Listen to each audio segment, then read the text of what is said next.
Assalamualaikum warahmatullahi wabarakatuh. Jumpa kembali dengan Oke Sajalah Channel yang sudah barang tentu hanya mengupload konten-konten yang oke, oke sajalah channel. Bagi Anda yang belum subscribe, silakan subscribe, klik like and share agar manfaat dari konten ini dapat tersebar lebih luas. Klik tanda lonceng agar Anda mendapatkan notifikasi setiap kami mengupload video baru. Saudara, seperti biasa kami sampaikan bahwa di video-video kita terdapat video-video promo, iklan produk yang kami selaraskan dengan tema yang kita bahas. Nah, bagi Anda yang melihat video-video itu sudah barang tentu memiliki kesempatan untuk belanja praktis melalui channel ini. Pelajari iklannya secara detail, kemudian hubungi pemasang iklan, tanyakan semua aspek yang perlu diketahui yang jelas. Jangan sampai membeli kucing dalam karung. Oke. Saudara, pagi hari ini kita akan bicara masalah surga. Surga itu kita sudah merasakan di dunia karena kita dilahirkan di tanah surga, ya. Tongkat kayu dan batu jadi tanaman. Tentu saja kenikmatan yang ada, keindahan yang ada di tanah ini tentu saja tak seberapa dibandingkan dengan Jannatul Naim. Namun kita perlu tahu bagaimana mencapai Jannatul Naim itu, ya kan? Saudara sekalian, yang mungkin kita sering dengar adalah kisah tentang bagaimana orang yang hebat-hebat, ya, itu justru terjatuh di Yaumul Mizan, ya kan?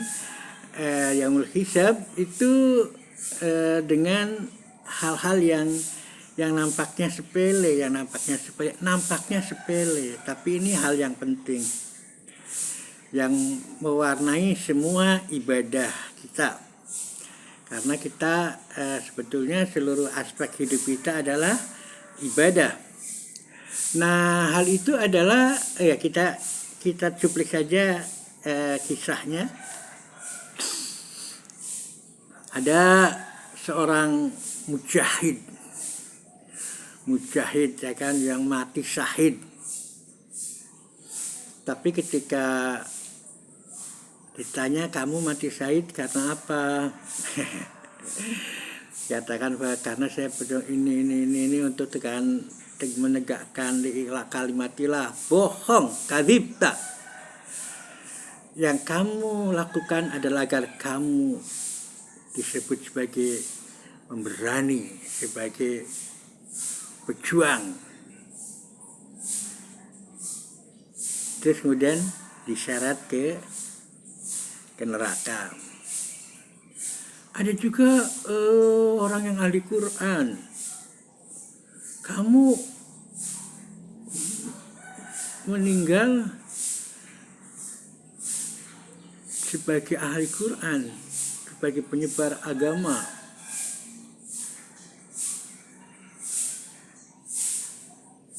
Bohong. Kamu pengajaran agama, menyiarkan Al-Quran dan sebagainya itu agar kamu dianggap ahli Al-Quran. Kadzibta, syarat ke neraka. Dan ada juga yang crazy rich kalau sekarang, ya, dermawan, ya kan. Kamu mati karena membawa pahala besar, membawa bekal besar, yakni apa? Ya, saya memberikan harta saya ini di jalan Allah. Kadzibta, kamu bohong. kamu itu memberikan itu semua agar kamu dianggap dermawan, seret ke neraka. Jadi dari berbagai kisah itu kita bisa melihat, ya kan, bahwa ternyata apa yang dilakukan luar biasa, ibadah-ibadah yang luar biasa, bilhal, bilmal, dan bil ilmi.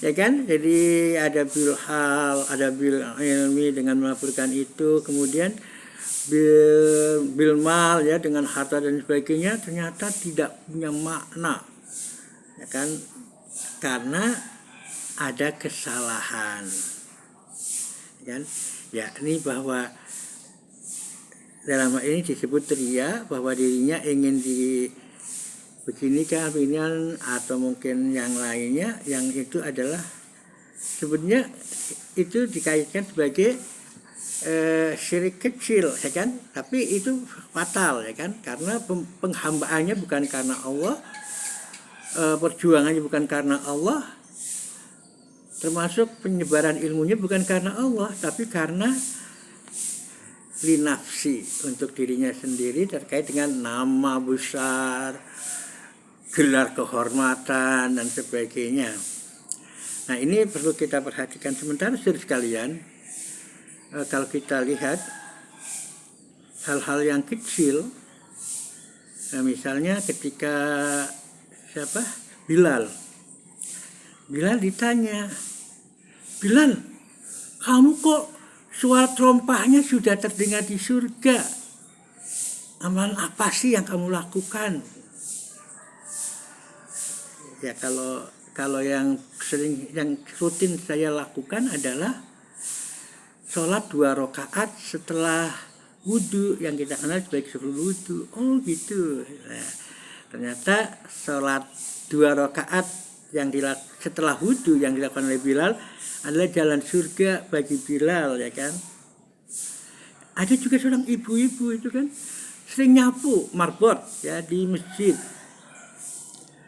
Nyapu, ketika satu saat Nabi nggak melihat, menanyakan si ibu kemana.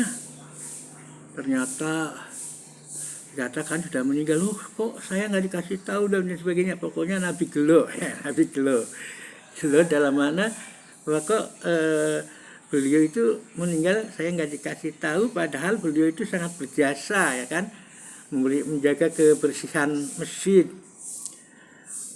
Akhirnya ditunjukkan kuburnya dan Rasulullah berdoa insya Allah masuk surga, ya. Jadi itulah menyapu masjid itu sebagai jalan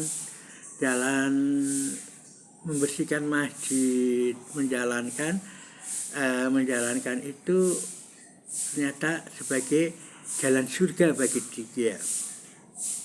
Ada pula yang sampai sahabat itu ngintip, ya, bahkan tinggal di rumahnya karena dinyatakan orang ini ahli surga.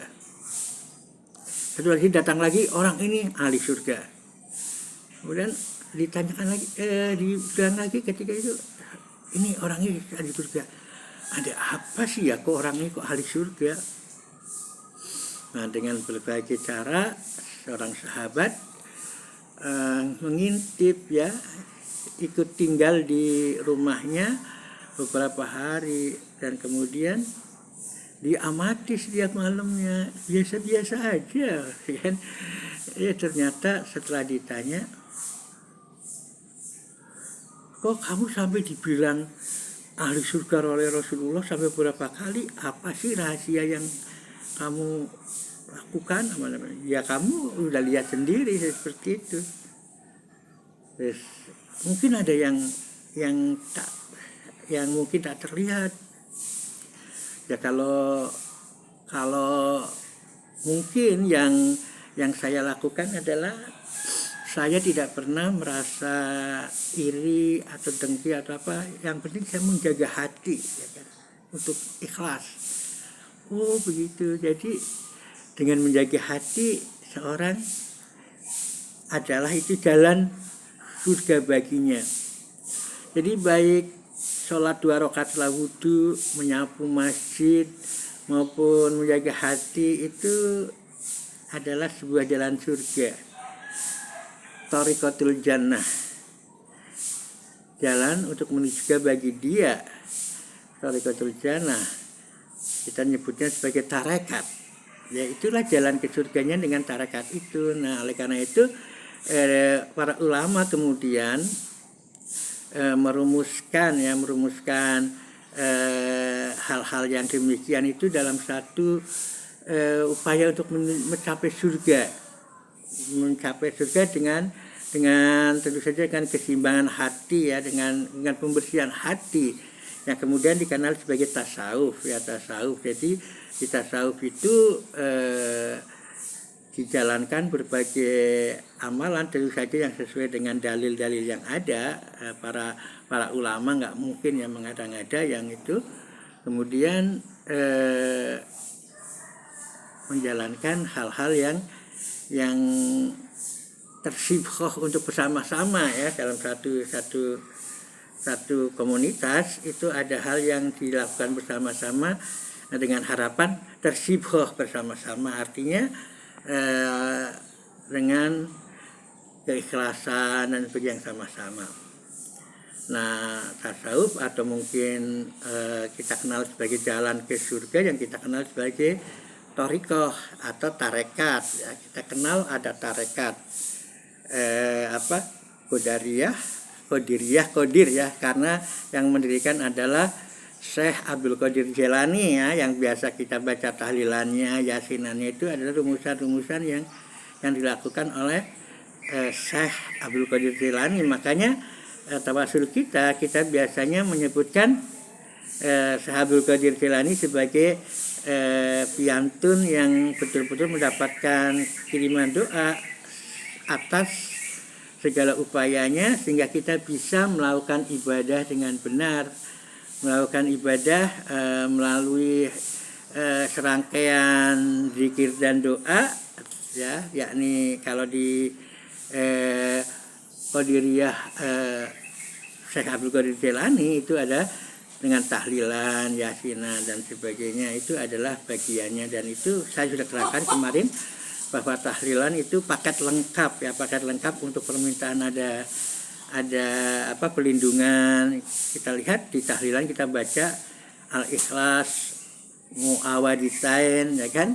Itu ada ayat-ayat ru'yah, ayat-ayat perlindungan, termasuk awal Al-Baqarah sampai surat ayat kursi, dan juga surat Al-Baqarah terakhir, ya, Al-Baqarah terakhir itu adalah hal-hal yang terkait dengan masalah-masalah ru'yah dan sebagainya. Tetapi kita juga baca sholawat, ya, Allahumma sholli ala sayyidina Muhammad, sampai yang paling panjang, ya kan. Kemudian kita juga melakukan permohonan, ya.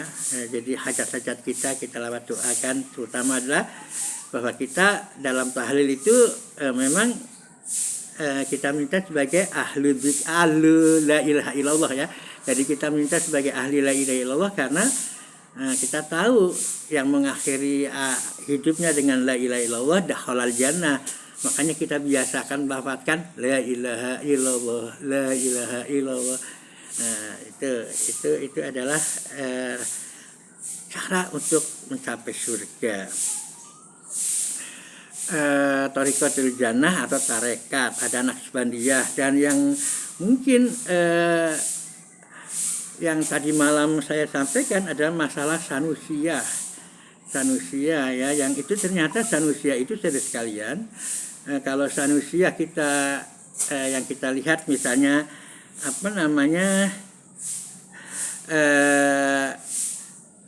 di film Umar Makhtum, Lion of the Desert, itu jelas ya, dia mengamalkannya.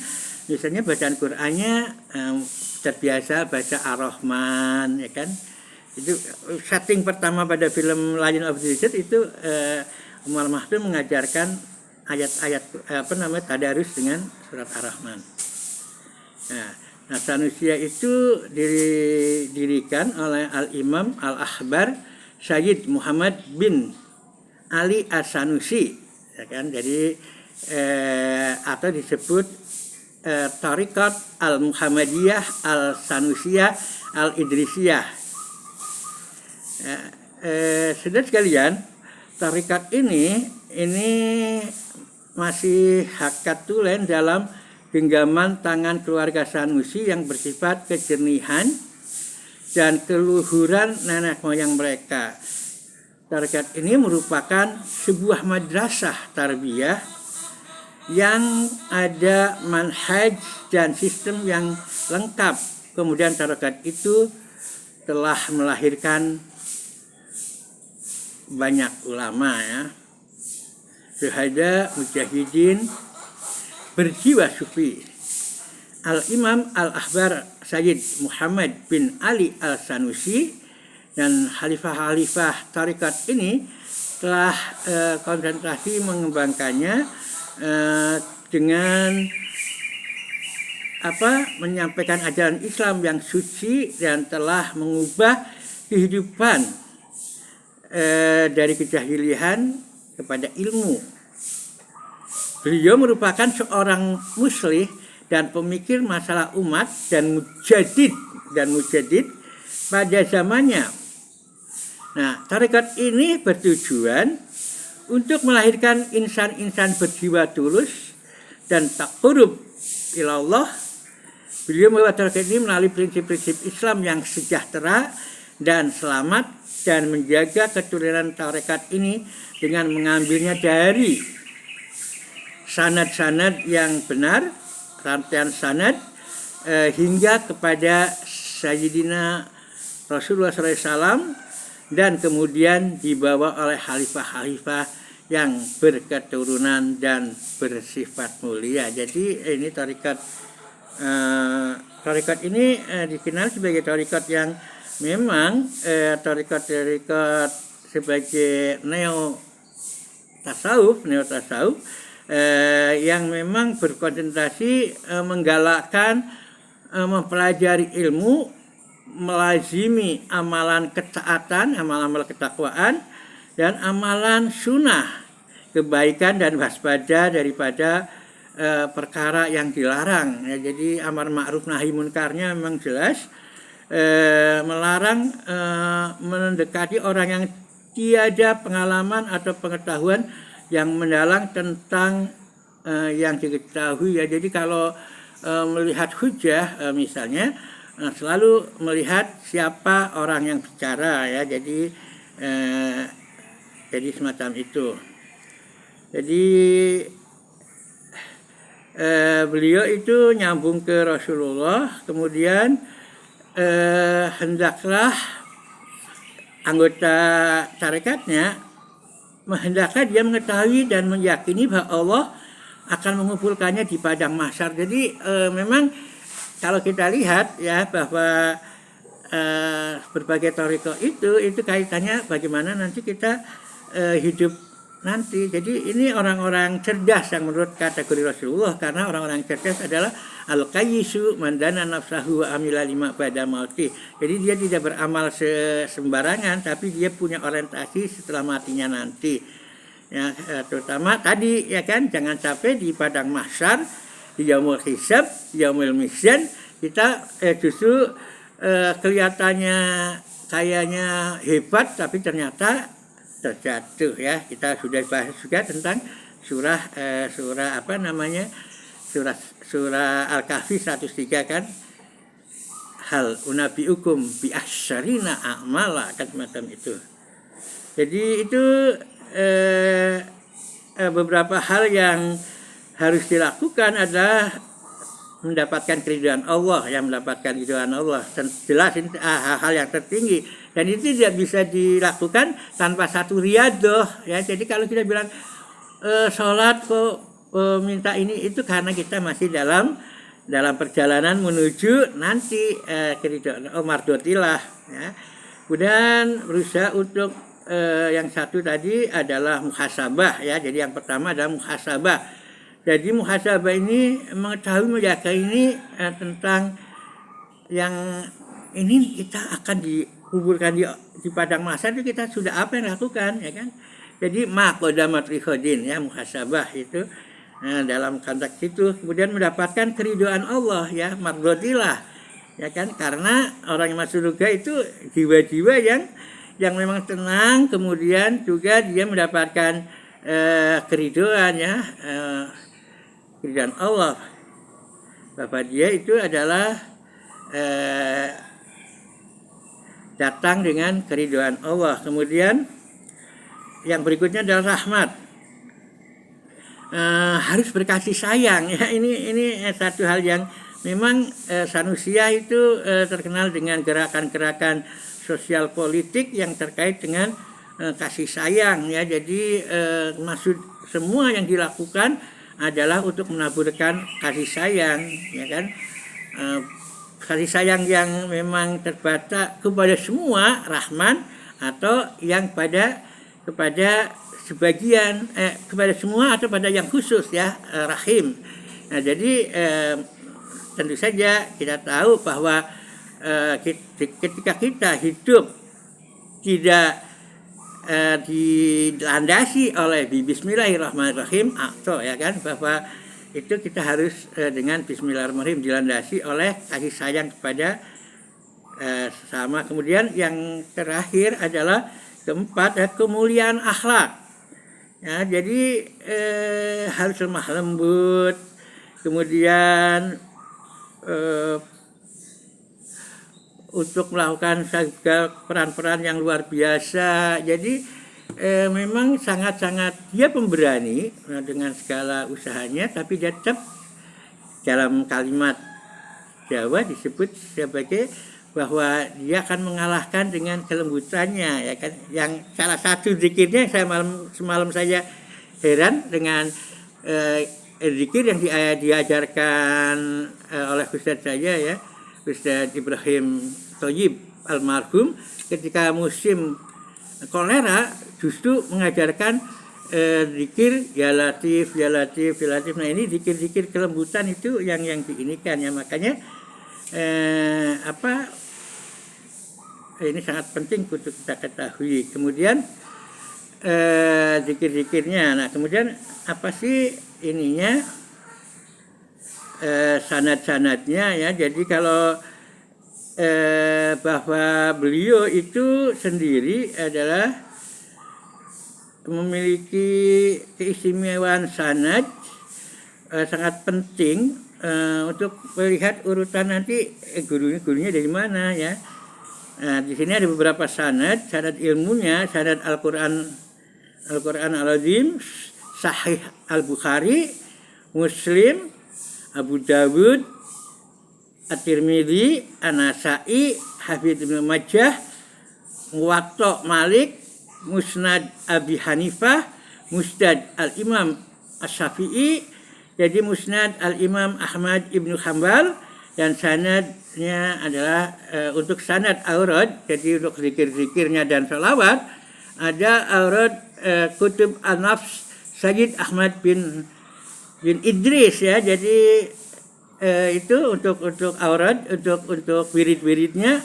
Nah itu adalah ada juga tahlil khusus, istighfar al-kabir, istighfar besar, sholawat azimiyah, dan sholawat al-fitihiyah itu. Kemudian ada sholawat al-ummiyah, salawat umi yang kita baca ya, yang kita baca malam Jumat, baca 80 kali, ampuni dosanya 80 tahun. Itu kan hadis Rasulullah. Doa as-safi Sayyidina Ali karamallahu wajah. Jadi doa-doa dari Sayyidina Ali. Kemudian ada sanad-sanad tariqat, jadi ada sanad-sanad lainnya, yakni tariqat al-Muhammadiyah. Ini yang Ustadz dulu katakan, kita pakai tariqat al-Muhammadiyah, ternyata yang diinikan adalah kitab Mandumatul Adhiyah. Ternyata Adhiyah itu bicaranya ada uslah, sabar, dan sebagainya. Ternyata kalau Ustadz sambil berguru, ini kita pakai tasawuf tarikat tarikat Muhammadiyah. Ternyata di sini memang ada tarikat al-Muhammadiyah, tarikat al-Uwaisiyah, tarikat al-Qadariyah, tarikat as-Sauzuliyah, dan Thariqat Naqsabandiyah ini yang kita kenal ya kan. Dan sanad taklim zikirnya ada juga zikir dan pemakaian khirqah itu ada rahasia talqin dan sebagainya. Sandaran amal talqinnya ada juga, dalil pemakaian khirqah juga ada, dan amalannya adalah asas thariqat wazifah siang wazifah malam ya. Ya, jadi dalam thariqat itu ada hal-hal yang memang kita lakukan secara rutin, itu tentu saja untuk mensibhoh ya, untuk mensibhoh ini dengan wazifah siang wazifah malam. Kemudian azas auratnya, zikirnya, pembuka zikir, tahlil khusus, salawat azimiyah, istighfar, kabir, kafarah, dan tadi ya ada umiyah dan sebagainya.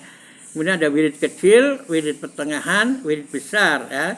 Kanzul sa'adah, kemudian ada zikir al-latif. Ya ini yang saya katakan, zikir al-latif, ya latif, ya latif, ya latif, yang saya seingat saya itu diajarkan oleh Ustadz saya Ibrahim Thayyib saat wabah kolera ya kan. Nah, itu semacam itu. Jadi itu yang dilakukan dalam kaitannya dengan